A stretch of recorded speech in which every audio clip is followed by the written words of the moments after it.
to accept that I don't have that control and to focus on the things I can control, which is my perspective, my attitude, my work ethic, how I want to move forward and honor those who aren't here. I think if we could really just sat down and focused on those things and how we wanted to treat others, and we really just sat and thought with that and actually took a step forward in that direction, we'd be able to heal from tougher situations and understand. But the big thing is the key piece that's missing is acceptance. And I think that we have to accept what has happened. And some of us never do get to that point. Some of us do get to that point. And some of us still have those why questions. And knowing that for me personally, I had lots of why questions. Why am I still here? Why are others not? How come this person behind me isn't here when I was in front of them? How does this make sense? Why did this even have to happen? Why all of these whys? But sometimes you'll never get an answer. And that's why I've learned to accept. And I think the acceptance piece is a big one for me in the healing process of moving forward. That was Kaleb Dahlgren, Humbolt Broncos bus crash survivor and author of a fantastic book called Crossroads. And you are listening to the Up My Hockey Podcast with Jason Podolin. Just watch me now.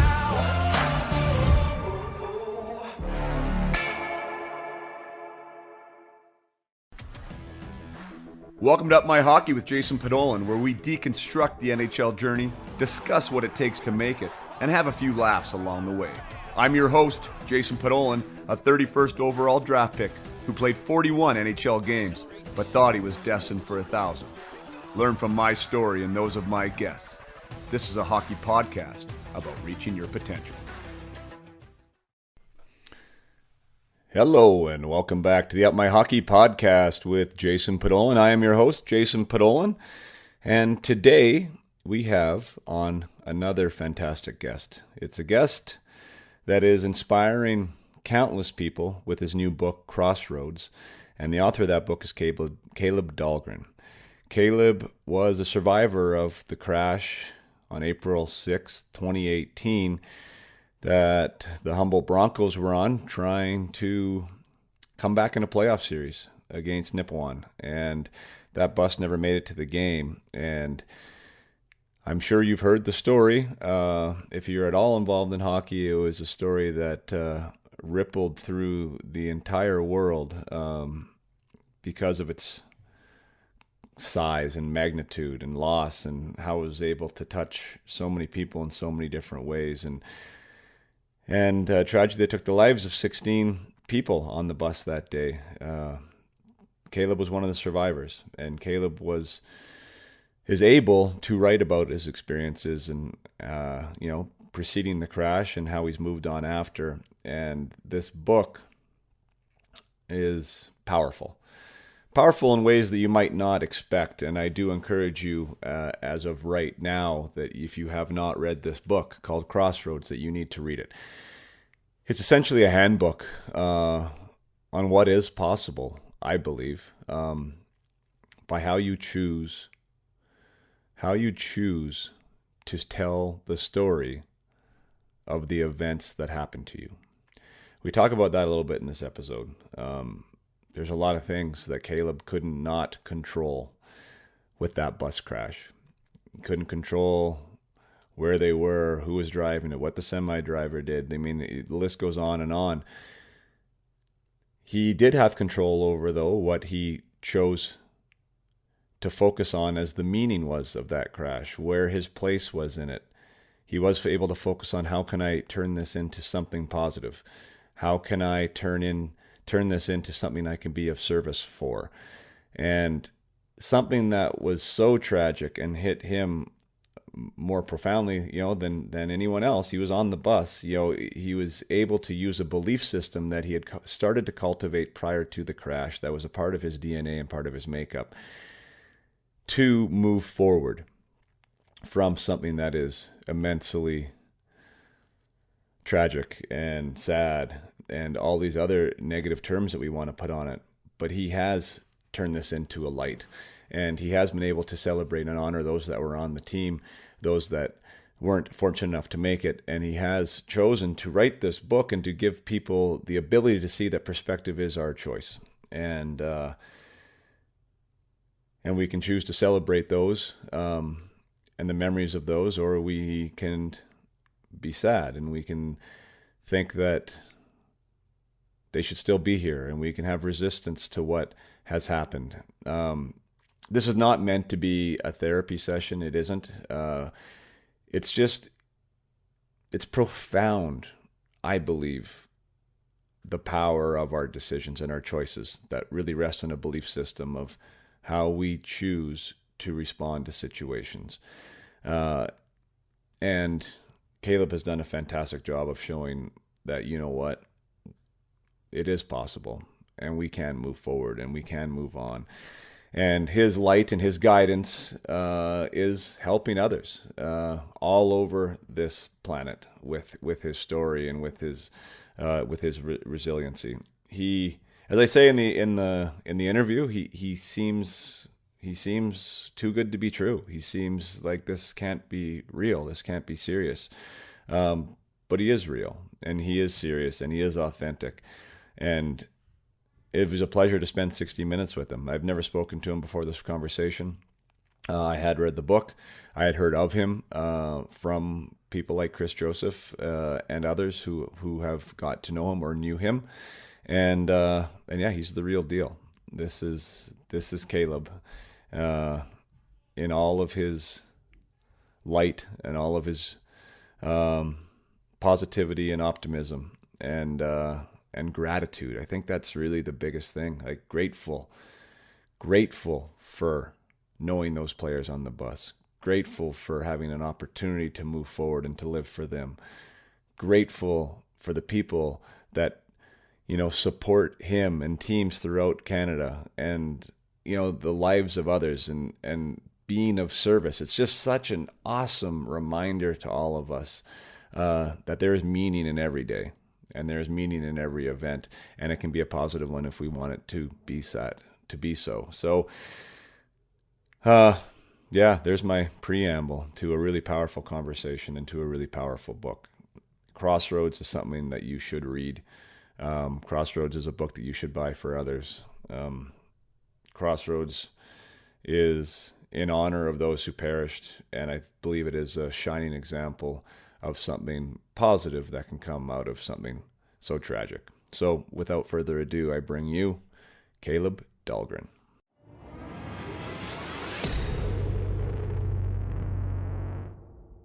All right. That's one thing I didn't actually tell you. And as I press the live button, I think I put it in the email, but we are going to be live. I have a Facebook group here called Up My Hockey, which is a parent group that has almost 1,300 members in it now from across the United States and Canada, all on their own journeys. And like we talked briefly before, and that's kind of where this whole thing started for me. Like the genesis was how to help others go and get to where either they want to go or where I was and want, you know, and then they want to get there too and help their players. And I thought this was like absolutely perfect, meaning your book, as far as the context in it, the content in it, the message in it is absolutely rings true for some of the things that we talk about in this group, and I think it's awesome for young players to be able to listen to it. So, without further ado, I want to welcome Kaleb Dahlgren, author of Crossroads, to the podcast Up My Hockey. Thanks for coming, Kaleb. Thank you for having me. I'm honored. I'm really looking forward to this, and thank you for bringing me on. Appreciate it. No worries. I can respect. I mean, I heard your story. Well, I knew Crossroads existed, but then we listened to the NHL Network a lot coming in to hockey practices with my three boys. I have three boys, and we're in and out for spring hockey, and the NHL Network's usually on. And we heard about a 15-minute interview with you there on one of the morning programs. And then someone in the group posted a picture with your book saying what a great read it was, and they suggested everyone else read it. And I was like, well, maybe I should try and interview Kaleb. And then there was like a resounding kind of response of, yeah, see if you can get him on. So anyways, the way the social media works now, I reached out to you on Instagram, just for those of you listening. And Kaleb got back to me, with your, gratefulness and saying, yeah, I'd love to do it, but reach out to the publicist. And anyways, and so here we are. I mean, now we're chatting about the book that I have read. And impacted me, and I'm sure it's impacting others. And what is the response right now, the general response of like the impact of this book on people you've spoke to about it? Thank you. I appreciate it. There's been a pretty profound effect. I wasn't expecting it, to be honest. I hope for it. And I was hoping that it would connect with people, but lots of people have said that it's really changed their life or changed their perspective, having them really, really reflect and think about things that they may never thought about before. And also even challenges some of their beliefs too about how they are. Like one example, person said that they challenged their beliefs with death and why am I so sad about it? Why wouldn't I celebrate the life that I was with? And yeah, so some of those things, and then even like the suicide aspect about how some people aren't as suicidal or it has helped them cope with their suicidal feelings and thoughts. It's been pretty crazy. And I'm just honored to have that kind of experience, and people actually connect with it on that deep of a level. So that was a whole goal, and to actually have my goal be met, I think it deems it success in my eyes. It's not how many books I sell, it's how many people I connect with. Yeah, well said. And a part of that, I mean, I was wondering, and by the way, I have a connection. Geez, I don't want to do this to you. I do have a connection a bit to the crash, meaning that I played with Chris Joseph, and obviously Jackson, as you know, is a teammate who didn't make it through, and so everyone has their own connection to this thing and in different ways. And so there was a layer there that I think in my own head and my own grieving, like struck me. You know, obviously I was a kid that was on a bus. I was a pro. I was on a bus. You know, I mean, we can all go there, sports teams, being a hockey player, traveling across the prairies. Then you have a teammate that you really love and you respect, and you knew what, you know, he was about as far as family first. And Jackson was running around in our dressing room in Mannheim, you know, back when we used to play together. And I saw him grow up over 3 years, and, you know, never met him as a young man. But I mean, all of that really was like this whirlwind of you know, emotion for me. Right. And then reading again, it was going through it again. But we spoke about the book a little bit, and he said just how respectful you were with it, you know, that like you wanted to do this, but he definitely gave you praise and respect for the fact that like you contacted everybody and you wanted them to know about what this meant to you and how you wanted to go about it. And even, maybe approval's the wrong word, but like wanted kind of consent, right? It sounded like that you wanted to make sure that this was right. Can you talk about that process? Because I'm sure like the human aspect of that, you understood the gravitas of what you were about to embark on, and you wanted to make sure people were understanding your intentions. Can you talk about that a little bit? Yeah. So I really wanted to make sure. And for me, that was one of the hard parts about even writing the book, was how is it going to impact them? Because obviously my life isn't all about me being a Bronco, but I know a portion of this book will be about that, because that was one of the biggest things that had happened in my life, was the effect of the Broncos crash. And it's changed my life. It's changed everyone's life on that bus. And even externally from that bus, it's changed lots of people's lives. So I knew that was going to be a touchy topic for sure. And I really wanted to honor everybody that was on the team and try to get everyone's name in there, who was a part of the Broncos. And even the tribute chapter itself for the 16 who aren't here, that was probably one of the biggest things for me too, that I really wanted to do. And so I sent off every single piece that I wrote to the individual families. So I sent off Jackson's to the Joseph family, and said, you can tweak it, you can edit it, do whatever you want.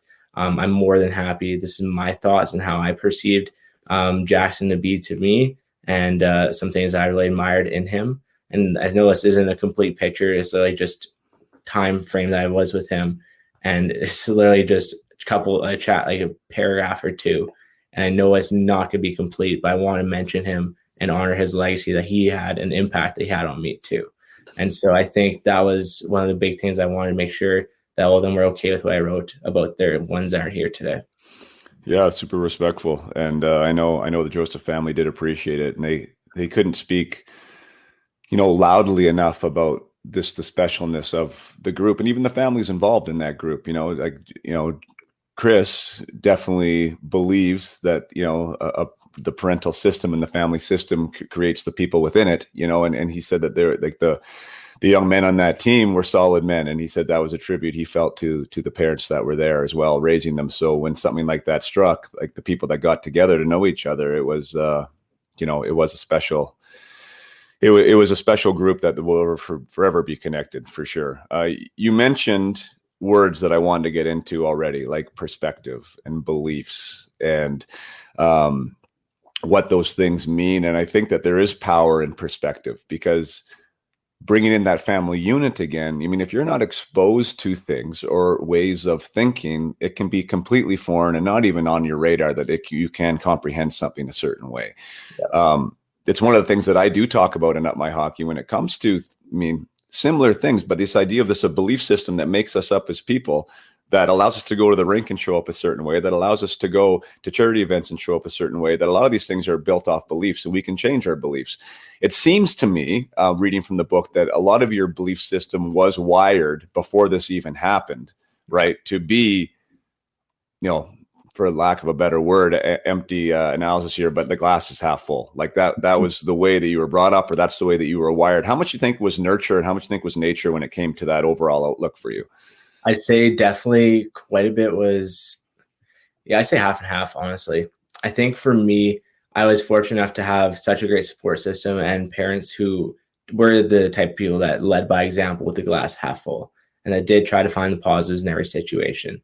And I had tons of people in my support system who were positive people who would try to find the best light in the worst times. And one example, even in the book, was my personal trainer, Chad Martin. I didn't even realize he was suffering with cancer and a brain cancer, and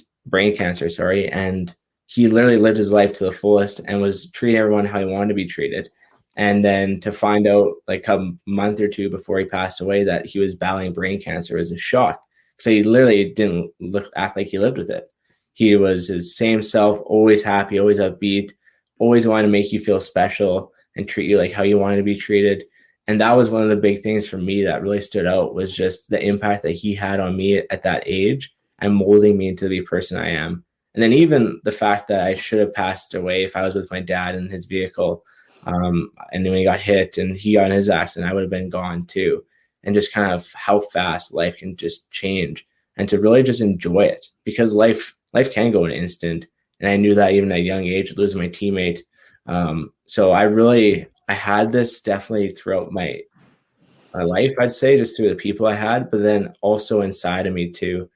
I'm the kind of person who thinks, why wouldn't I try to have a happy life? Like, it's not fun having a negative life. And if you do focus on negative, nothing positive ever happens because you're thinking on the negatives. And so for me, that was one of the big things, was being a diabetic and being told you can't do this, you can't do that. Well, I tried to focus on the positives in that time and really just tried to say, hey, you know what? I can still do this. I can still do that. I'm going to try to make the most of the situation given. And people already have made the most of it. Like Bobby Clark is one of them who has done amazing things, and it was a trailblazer. But I think that for sure it was inside of me too. But I want to say I give credit to my people, my support systems, because I really truly think they helped make me the person I am today. Yeah, what a wild time with your father and what he went through. And I don't want to really cover the book point for point, because I want to give people a reason to read it. But that was, did it ever get connected to that crash? Was what happened to your dad? Like, was it the crash, the impetus for the disease that he ended up having? They think so. They think that due to that, it onset the illness. And so normally there's some big, I guess, catastrophic event. And even with my diabetes, I had the chicken pox, I believe, and then the flu, and then they think the flu onset my diabetes. Wow. And so it's the same kind of thing with his case too. They think the accident onset his sarcoidosis. Because you had, I mean, for lack of a better term, like a kind of a trial run with like how to deal with living a full life, as you call it, while there's somebody close to you who's not living a great life, right? Who's sick, who's at home. You had to leave for hockey, or you had the choice to leave for hockey. But it sounded like, again, in those words that you used, that is exactly what your father wanted you to do. And if you held that close enough, and even if you put the shoe on the other foot and said, if I was in this situation, which seems to be like kind of a skill that you use sometimes, right? Like, how would I want others to act in this scenario? Is that accurate? 100% accurate. And that's exactly the skill I still use today, is to put myself in the shoes of other people and really empathize with them and see where they are at in their life too. And for me, that was one of the big things I learned at a younger age was, when I moved away when I was 16, he wanted me so badly to go and chase my dreams. He didn't want to hold me back. And he said, like, this is what you've been working for. This is one step into your hockey process. This is going to help you develop. He's like, you got to go. You're going to mature. You're going to be a better person when you leave. And when you come back, you'll be that much more mature. He said, this is going to just be an impact for you. And so it was definitely difficult, though, especially leaving when your dad is one of your best friends in life. And you know that your mom is struggling too, to try to help him. And that summer was difficult for lots of reasons because I wouldn't even go and hang out with my friends. That's how severe it was. I'd have to take care of him. And if I did leave him for a long time, I'd feel terrible. So, it was definitely a challenging summer for us all. And it was, I want to say it was a perspective that really helped me throughout that process. Right. What was there like a point in time there? Because, you talk about the debating, right? The internal kind of conflict of should I go, should I not go? How did you get to a point of peace with it? Like, was there a turning point at any spot in that summer? I think the turning point for me was just him continually saying, like, hey, this is what you've done. This is what I want you to do. Just go and do it. He said, life is too short, and you know that is too short. And if you don't do this, you'll be kicking yourself for not going. Right. And he was right. And that was kind of where I came in for perspective, where I lost my teammate. I lost my personal trainer. I know how fast that life can change, and that if I didn't go and try this out, I would regret it probably. At the same time, would I regret it if my dad passed away? Maybe, but I would have known I was chasing my dream and that's what he would have wanted me. So I would have felt comfortable with that. Right. In his honor, right? Chasing your dream in his honor. And that was exactly it. Like I even used it as a motivation too. And that was another aspect where I kind of was like, you know what? I'm going to play the season for my dad. And then I want to do the best I can for him too. And to show that I should be there and I should be on this team and I should be doing well.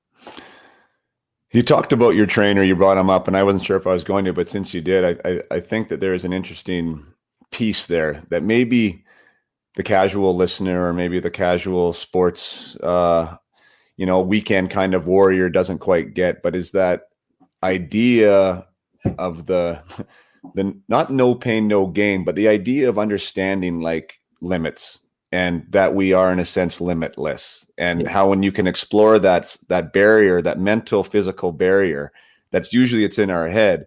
Like that can be so useful, not only in your training and trying to develop your physical body, but once you've proven to yourself that, it does lie between my ears, like that you're able to construct kind of a belief system or a perspective that can enable you in other ways. Was that sort of your first taste of that at that point in time?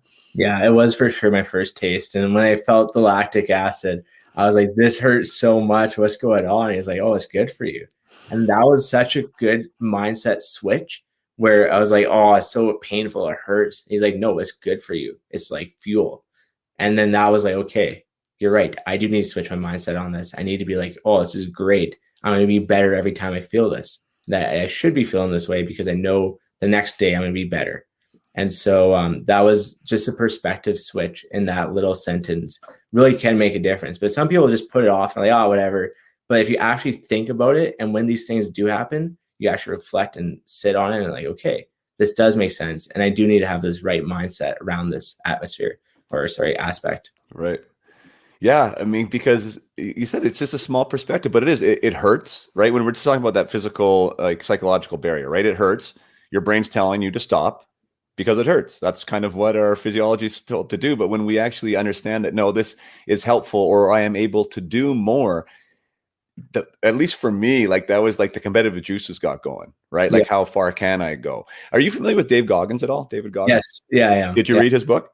I have not read his book. No. Oh my God. Talking about taking it to the nth level. Like that's like exploring boundaries. Like I'm sure you'd resonate. I mean, not maybe with his cuss words that he uses all the time, but you would resonate with his message, I think, about what we're capable of. And we keep pushing our boundaries. He's been quoted that he thinks that we're operating at about 40% as a human race.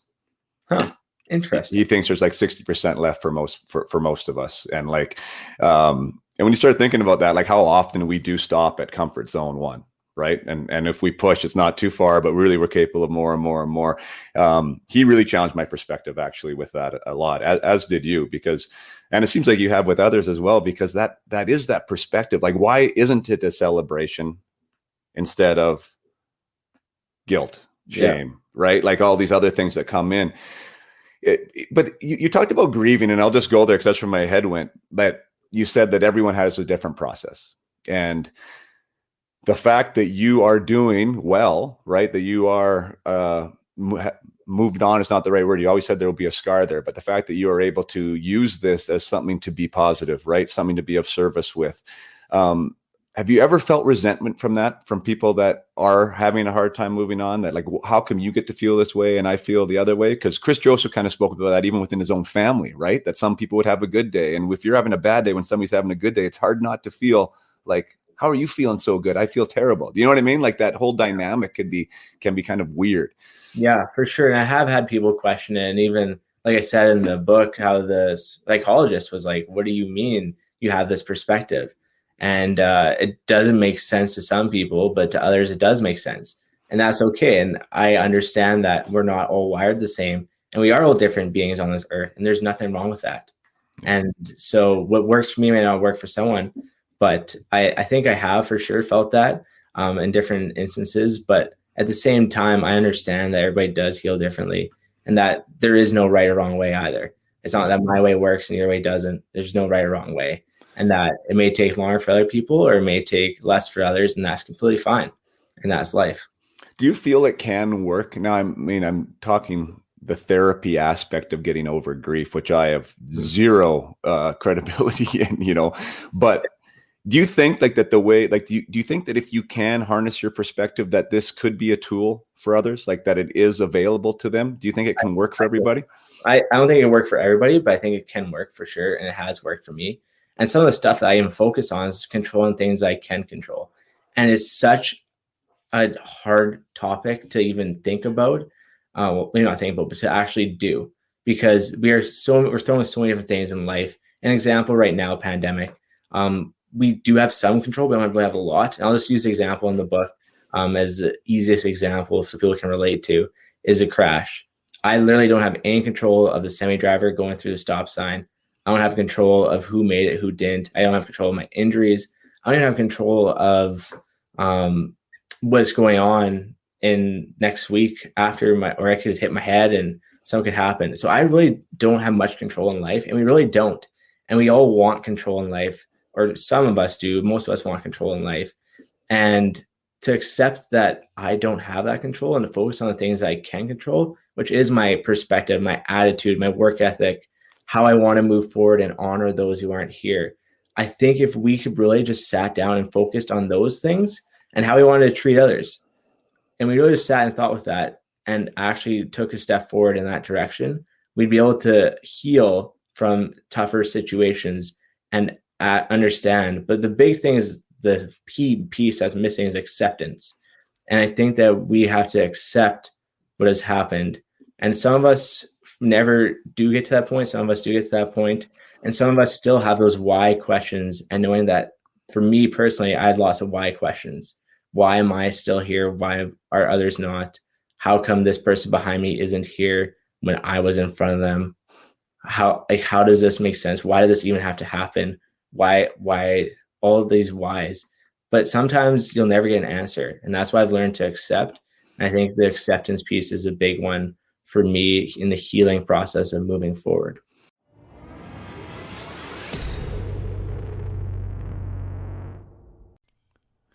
I just want to take a quick break to thank you for listening, and also to thank Kaleb for writing the book and for coming on and being a guest here. Kaleb, if you are listening to this, your time is much appreciated.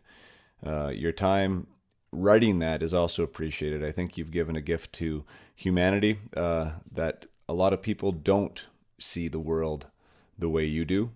And I believe that we can all see the world the way you do, and we can try and live the way you live. And I think that the example you are setting and the way you have written about it is really powerful, and it's a tool.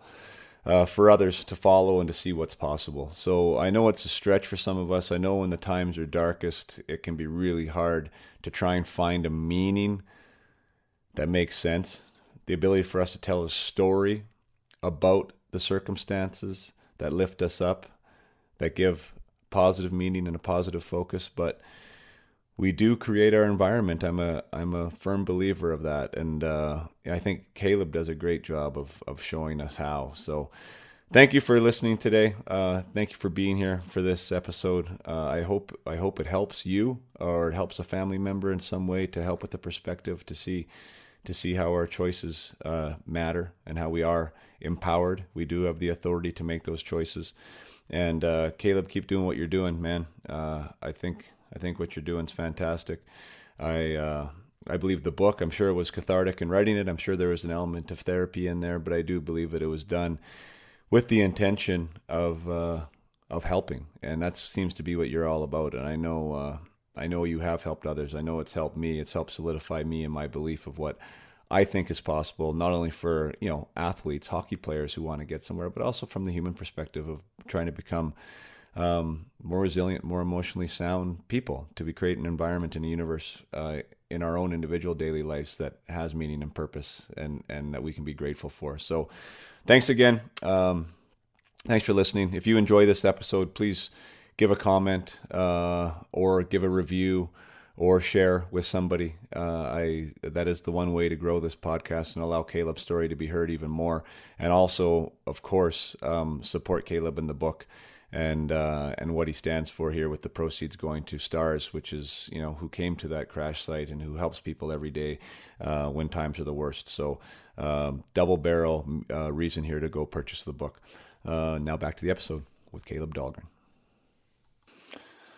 Yeah, man. Well said. Like, acceptance is such a big word, and I've used it with my own kids in a much more, unprofound way. But it's like, my one kid's a goalie. You let in a goal you don't like. Yeah. You don't have to. You need to accept it. You don't have to like it. Yes. Right. Like, that's the difference, right? Like, you have to understand the difference between those two things. Like, accepting it is one thing. You do not have to like it. No one has to tell you like the crash. No one has to tell you anything that you like anything, but you do have to accept that it existed. Right. Yeah. And like, that in and of itself then loses the resistance, I think, around that event, and the resistance, I think, is what really hurts us. I want to expand a little bit on how you said there, like, so the crash, the things you can't control, because it's crazy how much it mirrors what I call my mindset 101, where I do talk about an event, and I use COVID in my event and like in my training, because it's so real to most people, right? And to most hockey players. So this COVID thing happens, right? And it's a natural response for the majority of hockey players to say, I can't do this. I can't do that. I can't do this. I can't. And so what does that do, right? It changes your emotions. It changes your thoughts. It changes your actions. And then it also gives you results from that whole train, right? And my whole thing was like, what if we say, like, what can I do because of COVID? Like, what am I allowed to work on now that I couldn't otherwise? Where is my advantage here that others aren't seeing, right? And then all of a sudden you start seeing clues the opposite direction, and guess what? That changes your emotions, that changes your thoughts, it changes your action, changes your results, right? Like, it sounds like that's what you're talking about, right? Because that crash, you've turned into being a positive. What is good about this? How can I honor these people? How can I move forward? How can I give back? And your focus seems to have allowed you to do that and to impact others. So I don't know, can you maybe add some color to that at all? Like, about that choice and how there is one there? Yeah. Oh, there is definitely. And the thing is, there's a quote out there that says, life is 10% what happens to you, 90% how you react to it. And I've always lived by that quote. And maybe it's not, the percentages are the same, whatever, but it is true, because in every situation, we can control how we want to react to it. Any situation, we can control how we want to react to it. And our choice afterwards really dictates our future. And that's kind of the whole idea behind even the Crossroads aspect, was that we are faced with these life situations that put us in the middle of a crossroad. And we can either choose to go down the positive path or down the negative path, or just choose any path that we want to go down. And for me, I wanted to choose the positive path in the right and bright section and try to find light in the darkness. And there really wasn't much positivity coming out of the crash, not going to lie. But I tried to make some positive things out of it. And one of the things was just being grateful for the aspect of having known these people on the bus and having to develop a relationship with them. And even grateful that I still have an opportunity to live today and to live for myself, but also for the 16 who aren't here too, and to make the most of my time while I have it. And like you said, we have to focus on what we can control. And so I did work on my beliefs and my attitude and my work ethic and how I wanted to recover from this and what I wanted to do moving forward to honor them and to also honor myself and follow my passions and dreams. Right. And then, like you said, where you put yourself in their shoes, that was a big one for me too, where I was like, if I'm not here on this earth, how would I want others to live? Would I want them to be sad, to grieve about me, and to not live their life to the fullest, or to have hurt in their life? No, I'd want them to be happy, to enjoy life to the fullest, to remember me, to celebrate me, to make the most of their memories, and to really enjoy life, because it can be gone fast. So I think it's a pretty big perspective, but I think once people get to that point, they can find some healing. Yeah, thank you for that. And for those who just joined, like I said, we are live here. It seems like it actually didn't go live in the group, but I'm live on my Facebook channel. And by all means, if you have a question for Kaleb, those joining in, thank you for joining and sharing in his story. Kaleb, I read in your book that you always be remembered as a Humbolt Broncos survivor, and there I have it across the ticker at the bottom, right? I mean, one, you're a fantastic human being, and maybe I should have put that there, Kaleb Dahlgren, fantastic human being, because you're a star example. But so much so, I'm going to tell you a funny story, because that first interview I listened to you, right, on the NHL Network, I got off that 15 minutes being like one of those psychologists that talk to you, right? I was like, this guy's too good to be true.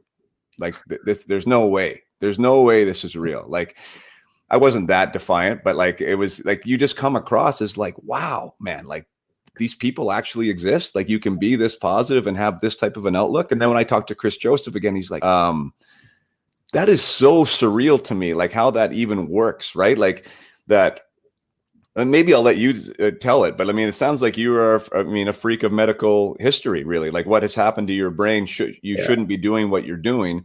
Yet the one thing that was affected the most was like this natural beauty of your empathy, right? Which went on hold for a while, almost like to recover and come back even stronger. Can you just talk a little bit about the lesions and the bleeds and kind of what that little time was like for yourself and your parents? Yeah. So I suffered, I'll go through all my injuries. So I suffered a severe traumatic brain injury and a fractured skull, punch wound to my skull, a scalp decoloring. So this whole side of my head was completely shaved off. I still have some scars here, but I'm also balding too, so that probably doesn't help. I just have an excuse. Yeah. Broken neck, broken back, blood clots in my left arm, right eardrum, muscle nerve ligament damage in my neck and my back. But other than that, that was all the injuries. I probably had a broken nose too, not gonna lie. I have better breathing now, so I feel like it was broken. But for me, the biggest thing was my brain injury and just how severe it was. And so I don't remember 4.5 days of being in the hospital right after the crash. I remember everything right up to the crash, and then everything went black. And so I don't remember those 4.5 days. And in those 4.5 days, I was actually talking, walking, meeting people, but I had this flat affect on my face. And I was very vulgar. I was disrespectful, rude. I was so uncharacteristic of myself that it was actually quite scary for a lot of the people who did know me and knew me before. And they're like, this is so unlike Kaleb. And I would be swearing. And yeah, so it was really bad. And I didn't really get, I'd say, fully better. I was able to control it better later on in the hospital, but it wasn't fully better until maybe June, July. Probably June, I'd say, was when I was actually kind of more myself. But yeah, that was due to the brain injury that I had. And yeah, I was not empathetic at all. I was disrespectful to quite a few people who I would never, ever be disrespectful to, or never to anyone, honestly. Yeah. And so that was definitely challenging. And then coming back, I just kind of became myself, like I said, in June. Did you recognize you weren't you? Like, did you have that type of self-awareness, or did you not know? It's over the first 4.5 days, I did not know at all. I had no idea. And then when I kind of came to my senses, and I don't know how to describe it, and I don't know why I came to my senses on that day or how it works.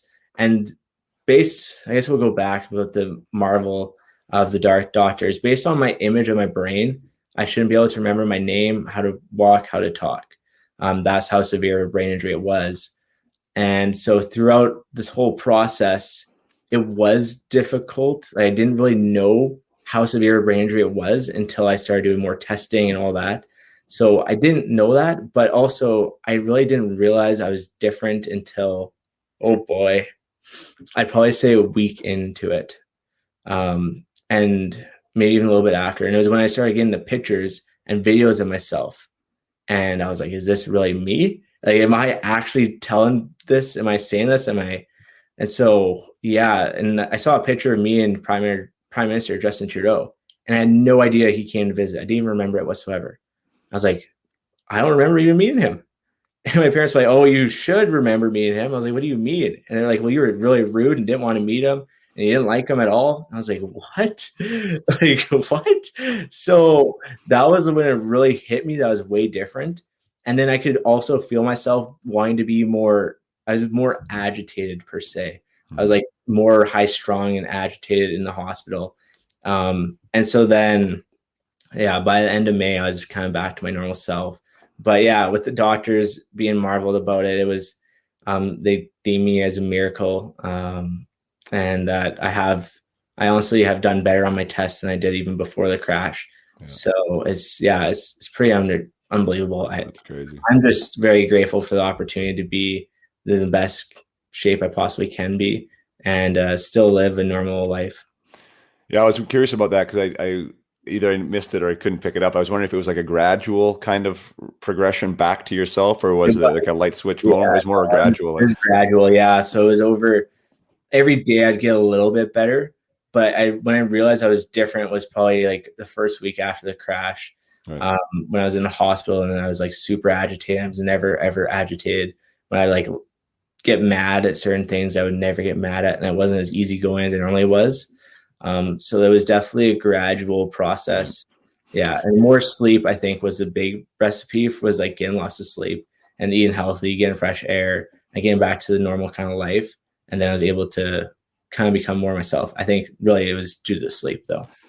You had a good way of throwing a little bit of comedy in now and again in a very serious topic. And I had to I have boys who are 11, 10, and 8, right? So any type of, poo jokes and pee-pee jokes and all that stuff is still pretty funny. So if you don't mind, I'll tell the one story there in the book that got me chuckling when, so Kaleb had a catheter in when the crash first started, and was, like, as he spoke, he was resistant and agitated and thought he should be able to go to the bathroom by himself and all this stuff. And his dad had just finished telling him again, I guess for the second or third time, that no, you can't go to the bathroom. You have a catheter and just let it go. And, and you were kind of shocked. And then shortly thereafter, I guess the doctor comes in and asks Kaleb a series of questions to see where he's at in his memory, and asked him if he knew why he was in the hospital. And Kaleb says yes. And the doctor goes, yeah, why is that? And you said, my penis.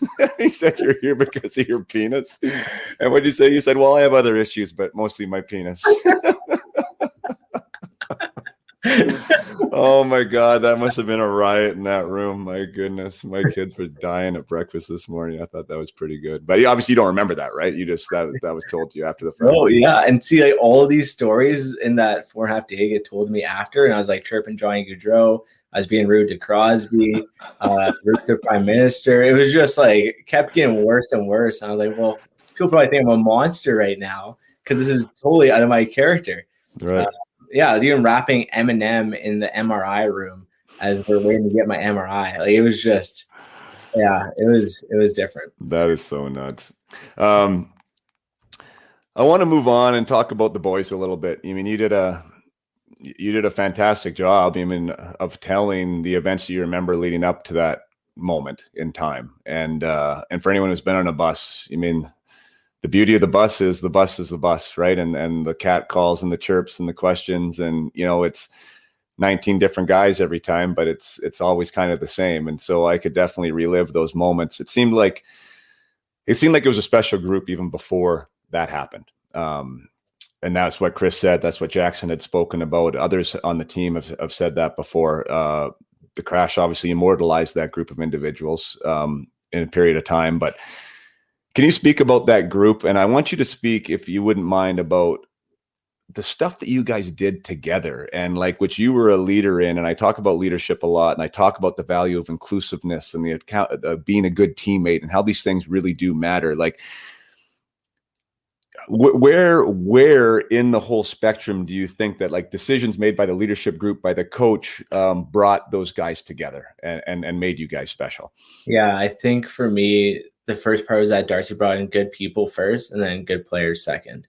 And that was the whole basis of our culture, was that we had good people in the dressing room and in the organization, so that on ice there would be no issues, there'd be no cliques, anything like that. Obviously, you still have your best friends on team and you have your friends and your teammates.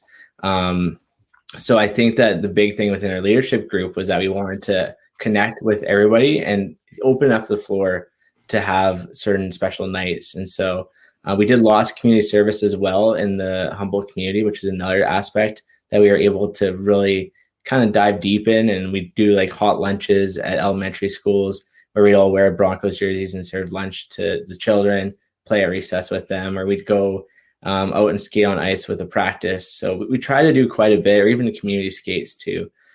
We try to do quite a bit in that community to bond together and also bond with the community. And one of my favorites was like the snow shoveling day, when we had to shovel snow for our community, and we played a game the next day afterwards. And then our first game before, our last game before playoffs. So most hockey people know that last game before playoffs is like, you got to be dialed in, you got to be ready to go. Everything's going to be clicking because playoffs are coming up next. So it was really interesting in that atmosphere of community. But also away from the rink, we would do tons of other stuff, and we'd have, I guess, bachelor nights. I love that one. That was great. And then we do like bachelor TV, reality TV show we'd watch every Monday, and there'd be 15 plus guys on our 23-man roster. So like, I think that goes to show, and it was like closer to like, I'd say a good 20 every night, every Monday that would be there. So I think it was just so funny how tight knit we were. And it was, I don't think everybody loved The Bachelor. I think it was more they loved being with each other. Yeah. And then even Riverdale Thursdays, we do that too. And we also had Chapel, which would be like team event where we'd go and talk about life lessons and things that we can apply to our team, such as accountability, respect, love, and what are those things and how can we model that within our group. So we did tons of community events and team events that really made us close. And then the fact that we all had good people on the team who cared about each other and wanted to spend time with each other was another aspect that I'm very grateful to be a part of.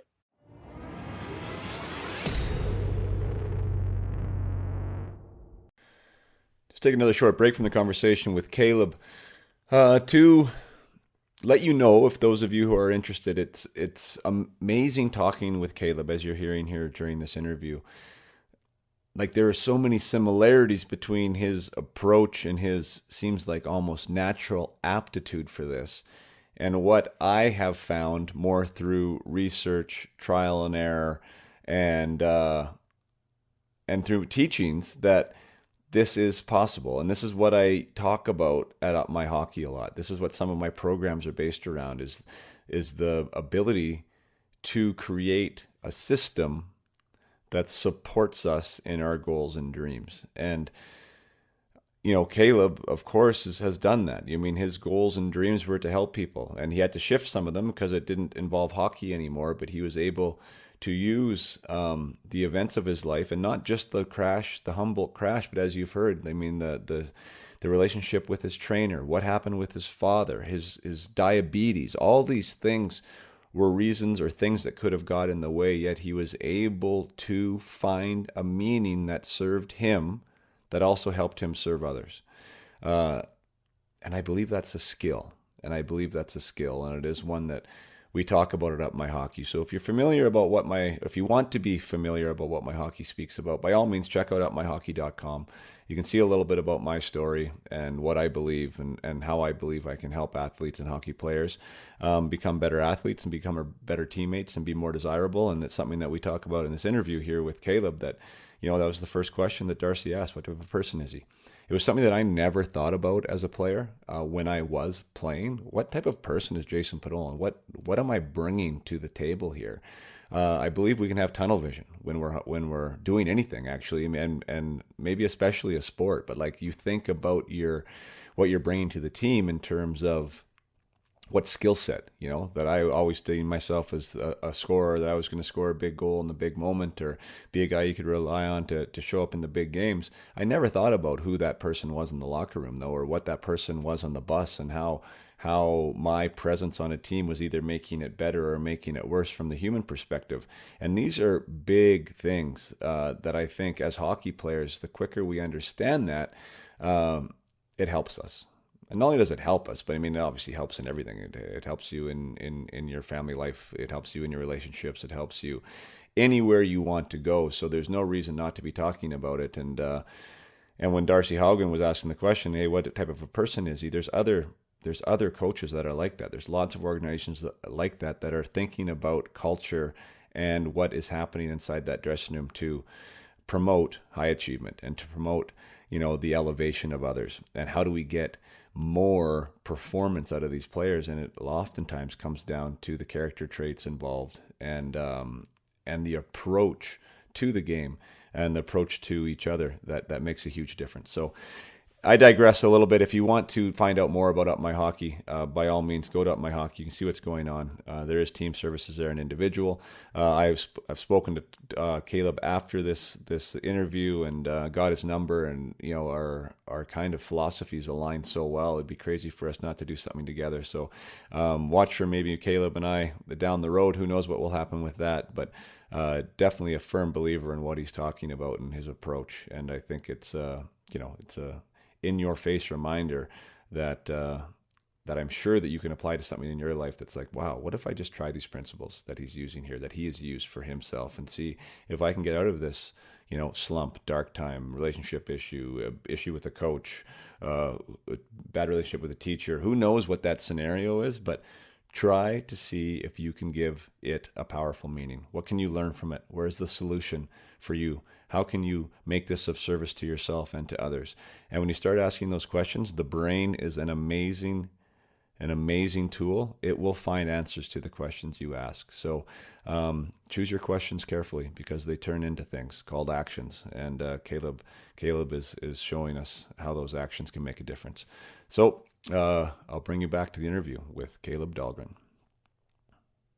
Yeah, that's pretty special. And it sounds like Darcy was a special coach. I've talked to hockey people outside of your team, like just from the coaching element, and like how well respected he was, that he was a learner, that he wanted to continue to improve and to get better. And he wanted his team around him to get better with him, that he wanted to uplift people. And, it definitely didn't mean hockey was what he was doing, but he understood that it was bigger than hockey. Right. And I think that's a pretty wild thing. And his first question was always, what type of person is he? And, it's one of the things I say in this group all the time and on the podcast is I think that's really the new evolution in hockey. I think is not only coaching the person behind the player, but like looking for the person behind the player, right? It's going to help the player, but it's also going to help all these other things in the locker room, which you've spoke so eloquently about in your book. What do you think is the advantages of being a quality person? Like, how, to the message to the younger kids out there, like why should they matter? Right? Like, why does that matter? If they're a really good stick handler and if they're really good on the power play or they score points, why does it matter what type of person they are or what type of teammate they are? Well, because that's how you win championships. And you could have the most skilled team ever developed with all bad characters and they'll never win a championship, because character really determines your success. And that's what Darcy always alluded to, is that. But I think even carrying yourself and wanting to be a leader and be the captain of the team should be the highest regard, and not being the one with the most points.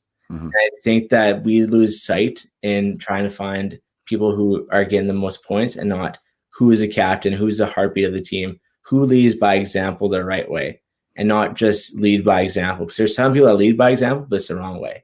Mm-hmm. And you want people who lead by example, which is the right way, which is doing everything right, following the drills, going past the line when you're doing your bag skate, not cutting corners. Like, you want to be that good person.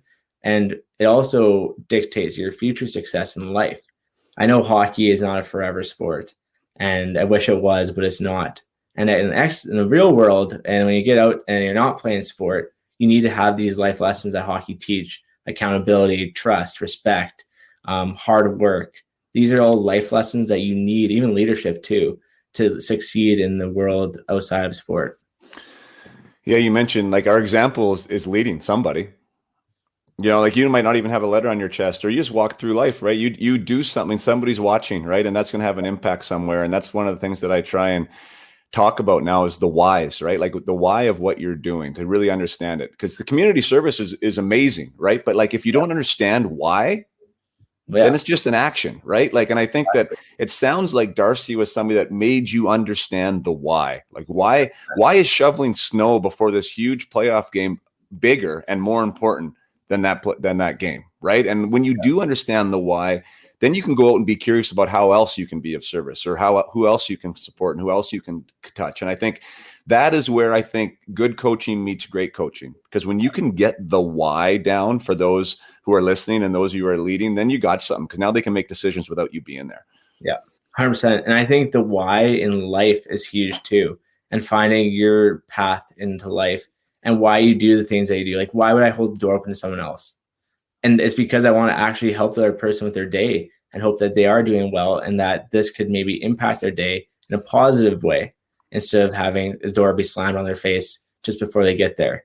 And why would I go out for community service? And it's because it truly helps me helping other people, and it fuels my soul, makes me feel good to know I can put a smile on someone's face without expecting anything in return.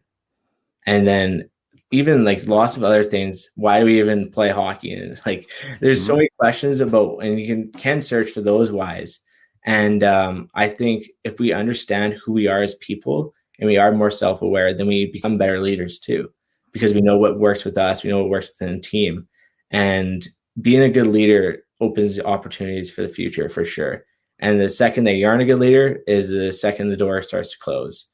So that'd be a why you'd want to be a good leader, and why you'd want to embrace being kind to others, treat others how you want to be treated, is because your opportunity is open, because people want good people on their team.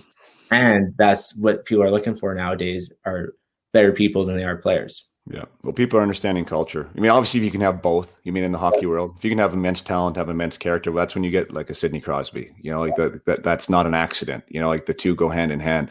But yeah, I mean, you hit the nail on the head there. And why I love talking about the why too, is because yes, you can try and build your resume of, okay, I'm going to do this because somebody's going to like me for it. But like, if you understand why you're actually doing it, like who it's benefiting, how it's benefiting you, and become authentic with those actions, that is when the phone picks up, and like Darcy's not the only one. What type of person is he? What type of teammate is he?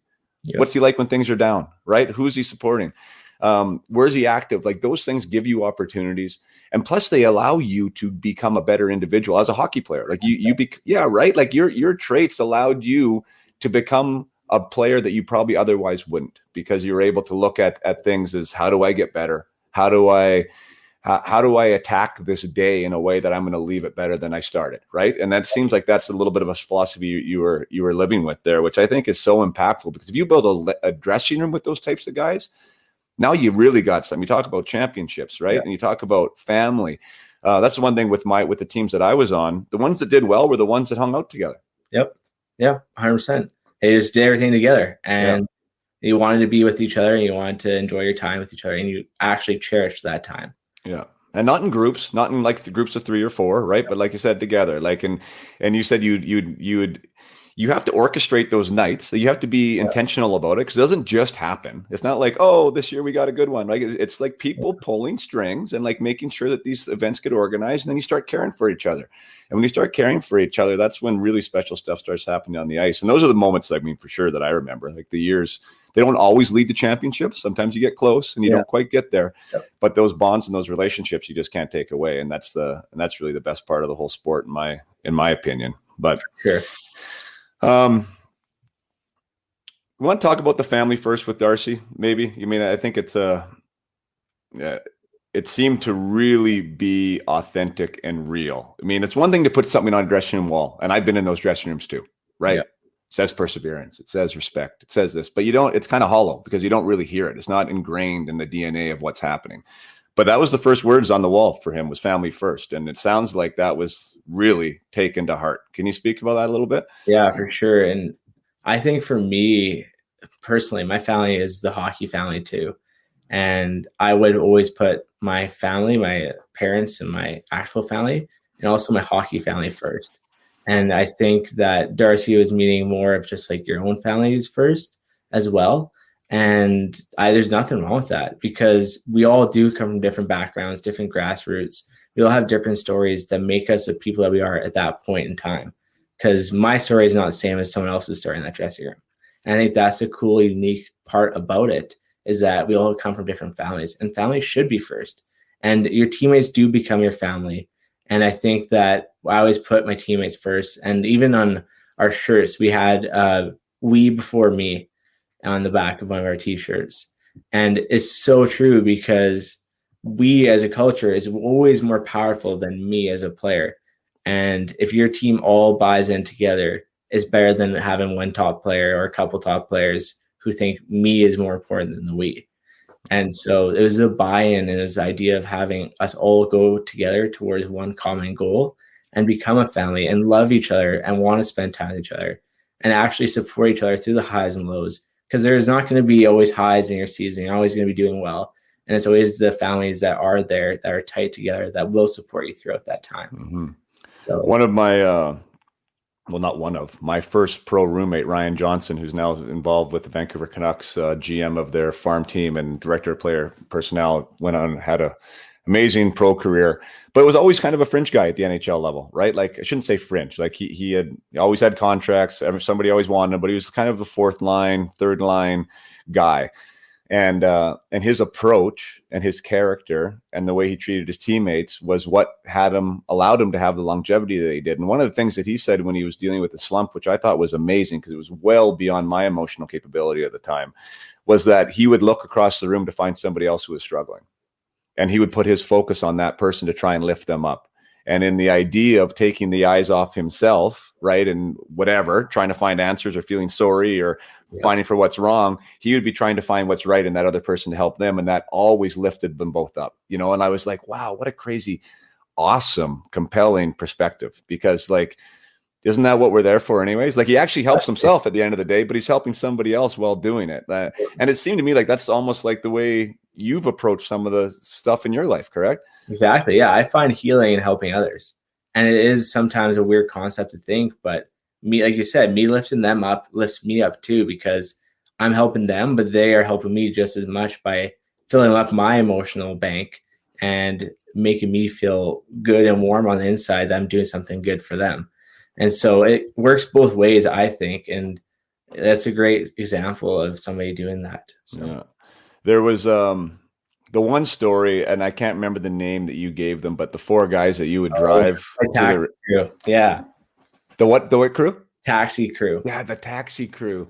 Yeah. So can you talk about the taxi crew? Because I think, like, for me, as far as embodying like respect and empathy and equality and inclusiveness and all these things that are like easy words to say but maybe hard to enact, like, I think that really encompasses all those things. And for you to come up with that on your own at that age, to think that's a good idea and to enjoy doing it, and, like, you know, to think that it's just the right thing to do. Can you talk about that? Because I think that's a really awesome story.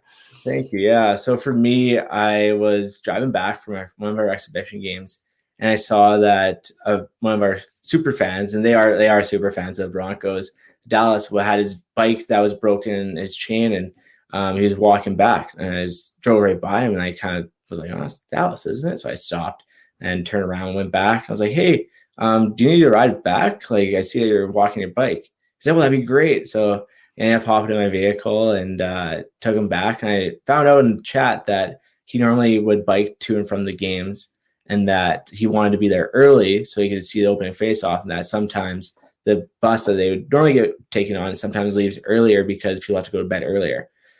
So he was like, I usually try to bike or try to get a ride kind of thing afterwards so I can just stay for the full event. I thought, oh, why don't I just take you? Like, would you be okay with coming to the game with me and then leaving afterwards? He's like, so what do you mean? I was like, well, I'd bring you to the game, and then you'd be there about 2 hours early. It'd be a lot if you're okay with that. Then after, I'd take you back probably like half an hour to an hour after the game. And he was like, I'm down. I said, well, do you have any friends? Like, yeah, can I bring some friends? Like, sure, just pack the vehicle, bring 3 others, and we'll load the vehicle and take you guys to and from every home game. And so he was like, oh, I can't wait. So throughout this, he would call me every single game day.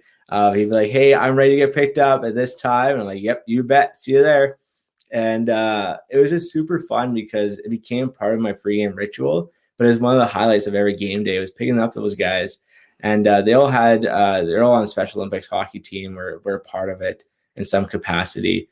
And so I got to really know them on Monday nights when we did have Special Olympics floor hockey.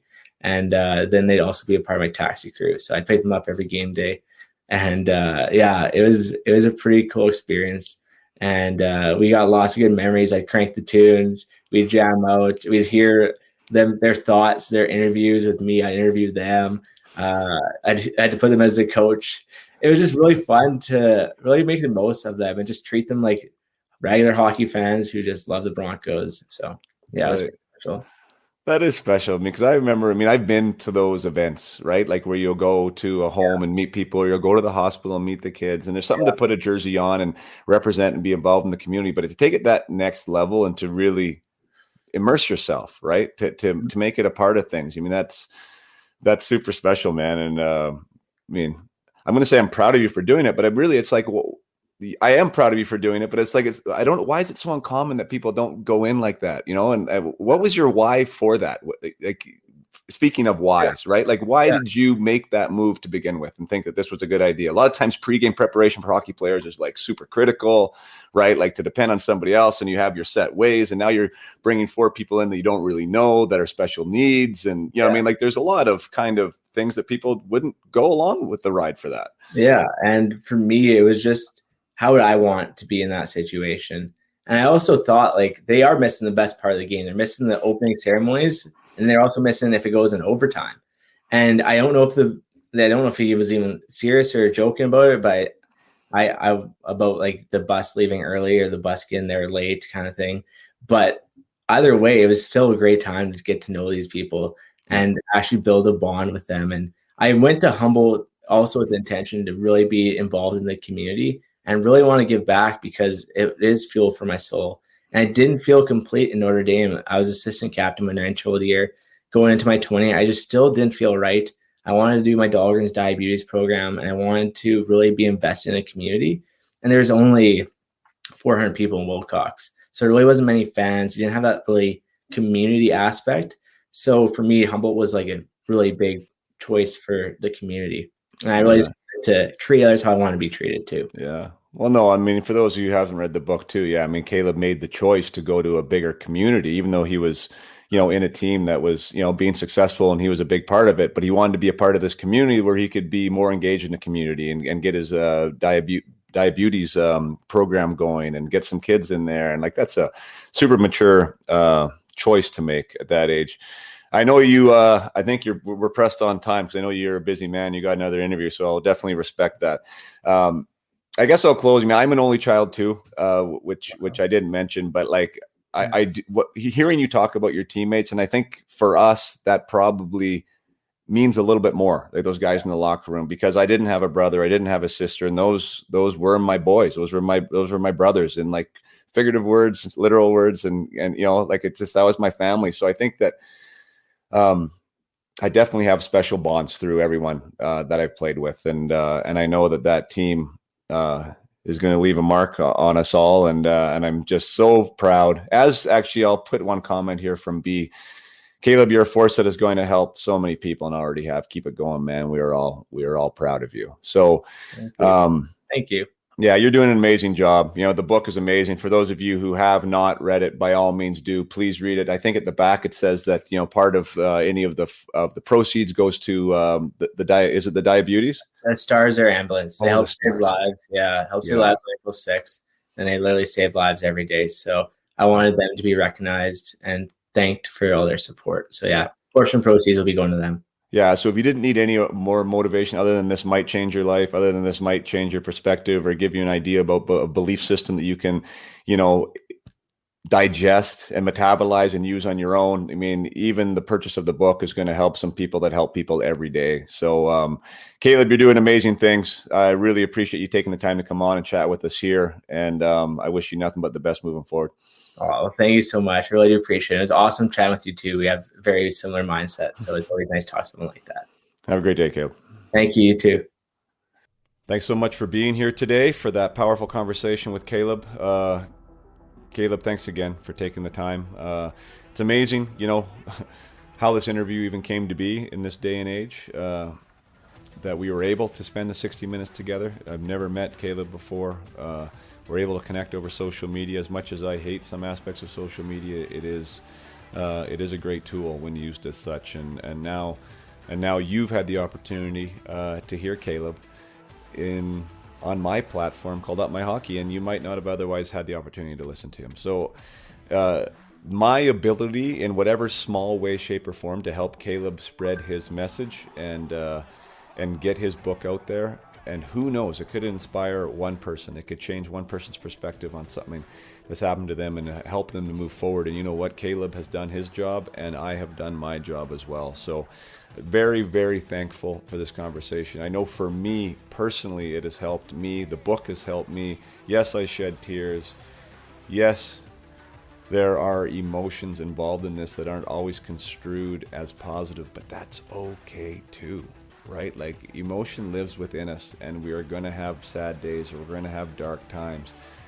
We need to allow that to happen, but we do, at the core of it, can know that we have the ability to use things how we see fit, how we can keep our goals in mind, how we can keep our dreams in mind, how we can help others along on their dreams, and use things for good. And I just love that reminder. If Kaleb can do it, I'm sure I can do it, and I'm sure you can do it, because life's going to throw some curveballs. And we need a toolkit, and we need a resiliency kit and a survival kit to help us get through those the best way we can. And one thing that I've learned through this process of Up My Hockey, and through this process of helping athletes realize some goals and dreams, is that one sure way out of your own personal suffering or your own personal turmoil is to help others. Focus on others. Focus on service. Focus on uplifting. And whether you're an athlete who's on a junior team, whether you're a teacher, or whether you're a construction worker, it's the same thing. Like, having that as being part of the DNA of why we wake up is so helpful on a personal level. So that was one of my big takeaways. I'm sure there's others for all of you, but the one thing for sure is that get Crossroads and read it, and keep it on a shelf. And give it to somebody after you read it, or encourage them to buy it and give it to someone else after they read it, because it's good stuff, and I think it's a tribute too. I don't think this is something that should be forgotten or passed over. I know we're 3 years removed from the crash now, and it's something that I definitely remember on more days than just the anniversary, because it is a reminder of purity. It's a reminder of pureness. Pureness just comes to mind. Like, there's something so pure about that team going to that game, trying to come back from a 3-1 deficit, in the prairies of Saskatchewan, that just really strikes a chord. And I think that with that emotional component involved in that crash, that this book is such a great reminder of the tragedy that is used to celebrate others. And that's what Kaleb keeps talking about, like, to celebrate those lives, to allow those lives to mean something, to live the life for them that they weren't able to live themselves. And I think the book is part of that. So that's it for today. Kaleb, once again, thank you so much, and thank you guys for listening till the end. Play hard. Keep your head up.